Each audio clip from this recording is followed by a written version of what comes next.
Ton chat comprend mieux le monde réel que l'IA, dans laquelle on a englouti des milliards de dollars. Dit comme ça paraît absurde, mais attends. Un chat, il anticipe où un objet va tomber. Il sait qu'un verre en équilibre au bord de la table va se casser. Il a un modèle du monde dans sa tête. ChatGPT, quant à lui, il peut expliquer la loi de Newton dans le moindre détail. Mais le verre qui tombe, il ne le comprend pas vraiment. Il le récite. Et celui qui pointe ça du doigt, c'est l'un des hommes qui a créé cette IA. Yann LeCun. Prix Turing 2018, l'équivalent du Nobel en informatique. C'est un des 3 chercheurs qu'on surnomme les pères de l'IA moderne. Il a passé 12 ans chez Meta à bâtir ses modèles. Et aujourd'hui, il dit qu'ils sont dans une impasse. So currently, AI systems are in many ways very stupid. Donc quand ça vient de lui, ça a un autre poids. Franchement, la première fois où je suis tombé dessus, je me suis dit qu'il y avait 2 possibilités. Soit il a capté quelque chose que personne ne voit, soit il se plante complètement. Et à 1 milliard de dollars, ça fait cher le pari. Alors j'ai voulu comprendre ce qu'il a vu. Est-ce qu'il a raison ou est-ce qu'il se plante? Pour comprendre son pari, il faut d'abord regarder sous le capot de ChatGPT. Et c'est plus simple que ce qu'on croit. Ces IA, on les appelle des modèles de langage. Leur seul boulot, au fond, c'est de deviner le mot suivant. Tu écris un début de phrase, le modèle regarde tous les mots possibles et il choisit le plus probable. Puis il recommence. Encore et encore. Des milliers de fois jusqu'à te pondre un paragraphe entier. C'est ce qu'on appelle un modèle autorégressif. Retiens juste l'idée, il prédit le prochain mot en boucle. C'est de l'autocomplétion comme celle de ton clavier de téléphone, mais entraîné sur quasiment tout Internet. Et le résultat est bluffant. Faut être honnête. Il écrit du code, il résume un pavé, il te tient une conversation. Mais voilà ce que soulève Yann LeCun. Le problème, c'est qu'elle ne connaît que les mots, jamais ce qu'il y a derrière. Pour elle, le mot vert, c'est un point posé à côté d'autres mots. Fragile, transparent, haut. Elle sait qu'ils vont bien ensemble. Le poids du verre dans ta main, le son qu'il fait en se brisant, la façon dont les morceaux volent partout, ça, elle ne l'a jamais vécu. Maintenant, on revient à notre verre qui tombe. Demande à ChatGPT ce qui se passe, il va te citer Newton, la gravité, l'accélération. C'est une réponse parfaite, sauf qu'il ne calcule rien du tout. Il a juste lu des millions de fois des humains décrire cette scène, et il te ressort les mots qui vont bien. Il répète ce qu'on a écrit sur la chute. Il ne la voit pas tomber. Et ça, LeCun le répète depuis des années. Tant qu'une IA n'apprend que sur du texte, elle n'attrapera jamais le monde réel. Bon ok, l'IA récite au lieu de comprendre. Mais est-ce que c'est si grave? Après tout, elle ne fait que répondre. Pourquoi Yann LeCun en ferait tout un plat?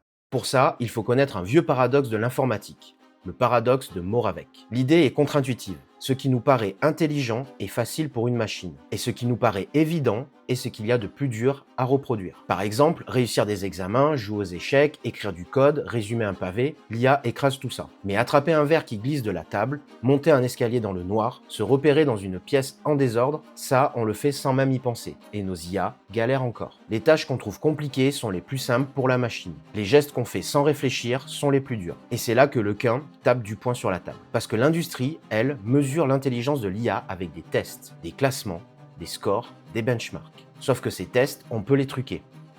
Regarde ce qui s'est passé en avril 2025. Meta sort Llama 4, son grand modèle. Il débarque numéro 2 d'un des classements les plus suivis, juste derrière Google. Tout le monde applaudit, sauf que la version envoyée au classement était une version spéciale, bricolée pour plaire aux votants, avec des réponses plus longues et des emojis. Le modèle que le public pouvait vraiment tester, lui, dégringolait autour de la 32e place. Et là, est-ce que tu vois le souci? On a des IA devenues très fortes pour réussir des examens, ce qui ne veut pas dire qu'elles sont devenues plus intelligentes. Et si les scores gonflent pendant que la vraie compréhension stagne, alors le pari de toute l'industrie repose sur une illusion. Voilà pourquoi LeCun parle d'impasse. Maintenant, il nous reste une question. Qu'est-ce que Yann LeCun propose à la place?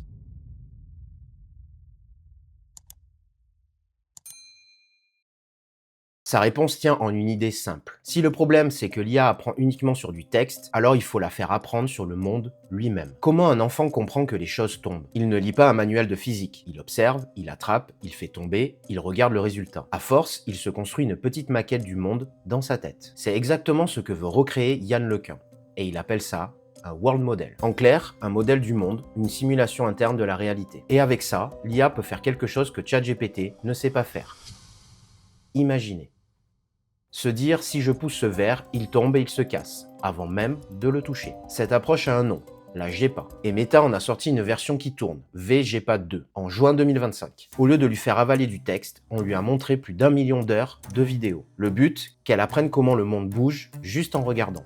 Welch Labs, une chaîne américaine, a une image parfaite pour ça. Un world model, c'est comme un petit jeu vidéo que l'IA a appris toute seule. C'est une réalité simulée dans laquelle elle peut tester ses actions avant de les faire pour de vrai. Bon, à ce stade, tu vas dire que Yann LeCun a déjà gagné son pari.